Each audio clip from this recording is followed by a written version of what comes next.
invitado al doctor en Derecho Andy Carrión. Él ha presentado una tesis doctoral en la Universidad Alemana de Bonn justamente sobre las responsabilidades de los dueños de empresas. Y es en su calidad de especialista en esta materia, desde el punto de vista del derecho comparativo, que lo hemos invitado acá, para que nos diga quiénes resultan responsables de las muertes que se han producido. Naturalmente hemos visto manifestaciones de descontento de personas que están sufriendo, que están bajo el shock y que pueden acusar a cualquiera sin que haya una responsabilidad penal. Por otra parte, hemos sabido que la Fiscalía ha abierto ya una investigación preliminar al gerente del Real Plaza de Trujillo. Es el primer responsable que ha sido sometido a una investigación. ¿Cómo ve usted la evolución del proceso a la luz de sus conocimientos del derecho en general y las experiencias precedentes que hemos tenido en el Perú? Sobre todo el mundo recuerda lo de Utopía, ¿no? Aunque las condiciones arquitectónicas eran diferentes, se produjo el mismo fenómeno. Claro, yo creo aquí, Fernando, de que existen responsabilidades en dos niveles distintos en lo sucedido en Trujillo. Por un lado, el ámbito funcionarial, es decir, aquellos funcionarios públicos que no solamente dieron la venia para la construcción de este recinto, sino también aquellos que se encargaban no solo de otorgar las licencias, sino también de supervisar permanentemente el funcionamiento de este local. Ese es el lado funcionarial. Tendrán que responder, y es por eso que están salvando responsabilidades, tanto quizás el alcalde, quizás algunas personas a quienes han delegado la supervisión o quienes han dado en su oportunidad, porque esto viene de años atrás, para la construcción sin la supervisión adecuada. Pero también viene el otro lado de la responsabilidad, y ahí entramos de lleno a lo que habías mencionado al inicio, Fernando, que es el aspecto empresarial, es decir, quiénes dentro de la propia empresa tendrían que ser responsables de los sucesos que se han acaecido.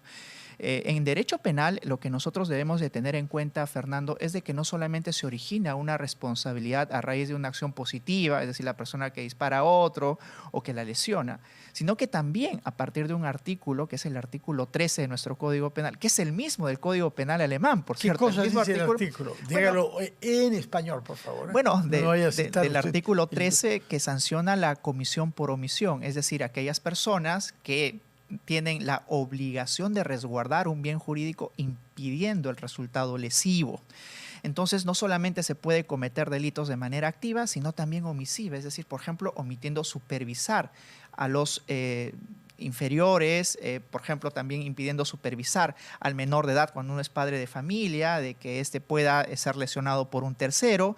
Y esto ya lo ha desarrollado en nuestro país la Corte Suprema a propósito del delito de violación, en la cual una menor de edad era violada por otras personas y los padres nunca hicieron nada por salvaguardar ese bien jurídico. Desde ahí se asentó la idea de que también la responsabilidad penal es omisiva, alguien tiene que supervisar.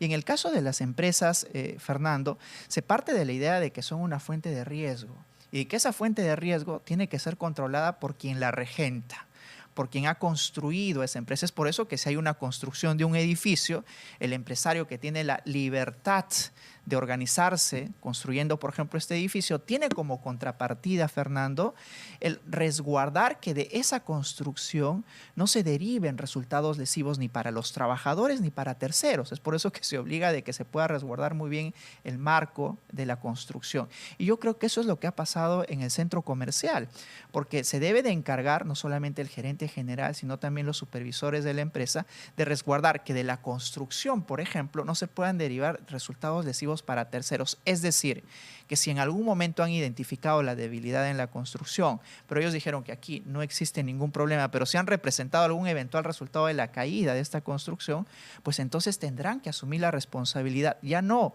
por culpa, sino más bien por dolo, porque se pudieron representar esa real posibilidad de que ocurra. ¿Cómo se define dolo en este caso concreto? Porque en general dolo se refiere a la voluntad de hacer algo, a la voluntad de que algo se produzca. En este caso no sería voluntad, sino negligencia. Sí, hay un concepto, digamos, tradicional del entendimiento del dolo en el que implica la voluntad, justamente como tú acabas de mencionar, Fernando, pero también el conocimiento. Pero ese concepto tradicional, incluso en Alemania, que hemos hablado ya de ese país, ha dejado de tener mucha importancia en los últimos tiempos y se ha concentrado más en el conocimiento, porque es muy difícil también probar la voluntad dentro de una investigación. Lo que sí se puede probar eventualmente es qué conocimientos ostentaba la persona de cara a impedir el resultado. Es por ello que en el caso que estamos ahora analizando... ¿Pero qué conocimiento puede tener alguien que no es un técnico? porque solamente los técnicos, ingenieros, estructurales, supervisores pueden saber qué es lo que se ha hecho exactamente y si se ha robado con los materiales o no. Claro que sí. Ese conocimiento técnico es delegado precisamente a los especialistas, ¿no? Es el empresario quien, como no tiene ese conocimiento técnico, lo delega. Pero no es que esa delegación le enerve de total responsabilidad, porque no obstante no tener estos conocimientos técnicos, sí debe de supervisar, por ejemplo, si es que este técnico, este responsable, está permanentemente realizando sus funciones.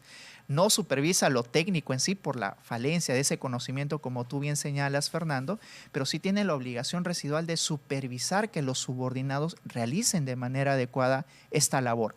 Pero ojo que no todos tienen que ser responsables. De hecho, existe un pronunciamiento en la Corte Suprema del año 2018, que es una casación de Pasco, en la cual señala que tampoco es que el gerente general tenga que tener la responsabilidad por todo. Tiene la responsabilidad en tanto tenga también la posibilidad real de impedir ese resultado. Porque si el empresario se ha ocupado de que todo camine en orden, pero sin embargo es un subordinado, un técnico que ha fallado en la efectiva supervisión, pues entonces tendrá que ser ese técnico, como tú has mencionado hace un momento, Fernando, quien tendrá que asumir la responsabilidad. Pero hay supervisores que la empresa debe contar con ellos siempre, no solamente que construye, sino que supervisa. Por supuesto, pero aquí tenemos incluso hasta 3 momentos de la construcción, Fernando. Quienes han aprobado los planos, quienes luego de construido han dado la venia para el funcionamiento y luego quienes se encargan también de la supervisión permanente. Entonces yo creo que esta investigación es una investigación muy compleja que no solamente tiene que enfocarse en si dieron la venia última para el funcionamiento de este centro comercial, sino incluso desde la propia construcción. Si es que ya se avisoraba o no de que iba a ser sólida, de que iba a mantener todos los estándares adecuados para que esta no pueda lesionar a un tercero. Y ese es el problema, porque yo creo que es una investigación compleja que va a tener que abarcar todos estos momentos, incluyendo, Fernando, como lo mencioné al inicio, a los funcionarios públicos que en su oportunidad también han participado de estos. Funcionarios municipales, porque acá no tiene nada que ver el Ministerio de Vivienda y tampoco el gobierno regional, creo. No, no tienen que ver ellos por la competencia de cada institución solamente pública, el municipio provincial, que en este caso sería la municipalidad. Es por eso que la municipalidad, es decir, quien es el alcalde actual, porque recordemos que había otro, sí, Mario ¿no? Reyes. Esta gestión se ha encargado de tratar de deslindar responsabilidades en el comunicado que ha lanzado, ¿no? Y dijeron que ellos incluso van a denunciar a aquellos que aprobaron la construcción.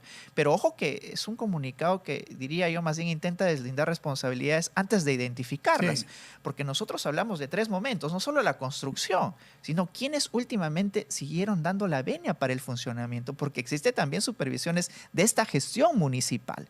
Entonces yo creo que también tendría que abarcarlos. El día de hoy, Fernando, la Fiscalía, y lo han anunciado en Trujillo el fiscal coordinador, han abierto ya una investigación penal teniendo como marco de hipótesis el delito de homicidio. Señaló el fiscal el coordinador homicidio culposo. Culposo. Pero yo creo que esto se va a ir dilucidando a medida que avancen las investigaciones, porque también cabe la posibilidad, como en el caso Utopía, que no solamente sea culposo, sino que eventualmente también sea doloso, Fernando. Y ese es un punto importante. ¿En qué caso podría ser homicidio doloso? Bueno, no solamente cuando no se han seguido la debida diligencia dentro de la construcción o de la autorización o incluso del funcionamiento, sino además cuando se pudieron haber representado una catástrofe y que simplemente no tomaron ninguna medida para corregir ello. Ello ya se verá dentro de las propias investigaciones, pero el dolo, al menos como se entiende ya el día de hoy, Fernando, dentro de la doctrina dominante y también de la jurisprudencia, ya no es necesariamente la voluntad, ¿Qué sino es lo el que nos conocimiento. dice la jurisprudencia precisamente en el caso de tragedias comparables, es decir, por una negligencia que causa muerte de consumidores, de usuarios? Usted ha mencionado Utopía, no fue algo naturalmente de ingeniería ni de arquitectura, fue algo de uso del fuego en ese caso, ¿no? Claro que sí. Pero hay otros casos donde la gente ha muerto por un colapso de edificios. ¿Qué jurisprudencia tenemos? Bueno, en el Perú no necesariamente hay jurisprudencia cercana, digamos, ámbitos de la construcción. Sí hay algunas, por ejemplo, vinculadas al resguardar la salud de los trabajadores, como en el caso de McDonald's. No sé si recordarás en la avenida La Marina, en la cual 2 trabajadores de esta empresa murieron electrocutados porque el empleador no resguardó las mínimas seguridades para que puedan desenvolver su trabajo de manera idónea. En el ámbito comparado, por ejemplo, se ha dado el Love Parade, que es un caso famosísimo también en Alemania, Alemania, donde los organizadores no cumplieron con poner las barreras respectivas dentro de la construcción de la realización del evento, y producto de ello murieron muchísimas personas. Entonces, yo creo que en nuestro país existe, sí, jurisprudencia respecto a lo que sucedió en cuanto a resguardar la salud de los propios trabajadores, pero no necesariamente de terceros. Yo creo que el ejemplo más cercano de la jurisprudencia sería más bien el del caso Utopía, Fernando. De acuerdo. Nos quedan pocos minutos, de manera que quiero aprovechar de su presencia acá para preguntarle también sobre las diligencias fiscales que han comenzado hoy con la señora Presidenta de la República, Dina Boluarte, quien ha acudido a la Fiscalía para responder sobre el caso de Caliwarma. Ella ha sido ministra de ese sector, no presidenta cuando los hechos son reprochados. ¿Qué inmunidad tiene como ministra? Porque hemos visto cómo ha utilizado su derecho a la inmunidad como jefe de Estado. Pero de Caliwarma es de otro rango en el Estado. Claro, la investigación de Caliwarma se concentra cuando ella era ministra de Estado en el gobierno de Pedro Castillo. Cuando es ministra de Estado, pues tiene igual la posibilidad de que sea investigada preliminarmente, pero sí debe de, si es que la Fiscalía decide pasar a la siguiente etapa, porque recordemos de que estamos en una etapa inicial. Y bueno, al ritmo que va la Fiscalía le puede tomar 2, 3 o hasta 4 años estar en esta primera etapa, pues sí debe de formular la acusación aún cuando es ministro para que se le habilite la investigación en la siguiente etapa. Y esa es la prerrogativa. No mientras sea presidenta. No mientras sea presidenta. Mientras sea presidenta no puede responder sobre actos que haya cometido antes de serlo. Claro que sí. Y esa es, digamos, la salvedad que debe tener la propia inmunidad presidencial, que informa, pero no necesariamente la ministerial. Y el caso particular de ella es de que no solo fue ministra por hechos que se vienen investigando, sino que el día de hoy también es presidenta de la República. Y si la Fiscalía decide pasar a una siguiente etapa, pues siempre la presidenta tiene la inmunidad de arresto. Así es que al ser un caso especial y ser ella presidenta de la República, tiene estos resguardos constitucionales consigo. Ahora, mañana ella debe acudir nuevamente a la Fiscalía por otra carpeta fiscal que tiene que ver con el llamado el auto, el cofre, el auto presidencial, en un balneario del sur de Lima llamado Míconos. Ella asistió la vez anterior, pero no habló, diciendo que ella esperaba una respuesta de la justicia sobre el cuestionamiento sobre el plazo. Exacto. Que según su abogado y ella había vencido, ¿no? Sí. Finalmente la justicia no le ha dado razón y ha legitimado que la Fiscalía la investigue en el plazo que se viene llevando a cabo. Explíquenos el problema, Sí. por favor. Es un caso que me parece mantiene muchos errores por parte de la propia presidenta de la República. Es decir, Recordemos su abogado, que ella, su abogado, ¿no? bueno, digamos, finalmente Ella es ella es la que abogada toma, también. finalmente ella es la que toma, Sí. la que toma las decisiones a consejo bueno, de su abogado. Pero usted sabe que el abogado le explica las cosas de manera tal Sí. y uno en general tiene tendencia en esas circunstancias a, bueno, hacer lo que el abogado recomienda, ¿no? Mira, Fernando, ella dio una conferencia de prensa solamente para exigir a la fiscal de la Nación que le programe su declaración. La fiscal de la Nación le programó su declaración y justo cuando fue a declarar dijo de que el plazo ya había vencido y que ella no iba a proceder a declarar hasta que la judicatura se pronuncie al respecto. Bueno, finalmente ya el Poder Judicial señaló de que sí es pertinente ampliar el plazo de la investigación y que por tanto todas las diligencias pendientes tienen que cumplirse. Es por eso que ya la presidenta tiene que asistir a la Fiscalía y al parecer últimamente, Fernando, estamos comentando más que medidas del Ejecutivo cuántas veces la Presidenta de la República tiene que visitar la Fiscalía de la Nación para dar explicaciones. Hubiera bastado con que lo haga la vez que asistió. Se hubiera estuvo ahorrado presente, se hubiera esa ahorrado. segunda visita. No, y los perjudicados finalmente somos los que somos administrados por Poder Ejecutivo. Y los peruanos que quieren poder confiar en sus autoridades y no ver a sus autoridades implicadas en una multitud de casos que efectivamente hacen pensar que no se gobierna todo el tiempo, sino que muchas autoridades están dedicadas a defenderse a sí mismas de los cuestionamientos fiscales de los que son objeto. Muchísimas gracias, Andy Carrión, abogado penalista, que nos ha explicado los alcances del derecho penal respecto de la tragedia del Centro Comercial en Trujillo, así como también de la famosa negativa de la presidenta a hablar durante la convocatoria de la semana antepasada, lo cual no podrá ser el caso mañana, puesto ha quedado establecido que las cosas se hacen en el plazo previsto por la ley y no, como la señora Boluarte sostenía y su abogado, fuera de plazo. Muchas gracias, doctor Carrión. Muy buenas noches para usted y para ustedes que nos escuchan. Que pasen una buena noche.